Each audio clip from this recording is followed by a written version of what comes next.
PSO buys the oil, PSO declares the price, no one checks, no one audits, no one verifies.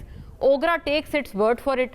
PSO makes rupees 38 billion, Atak Petroleum 14 billion, PRL 10 billion, NRL 7 billion, government makes 1.4 trillion.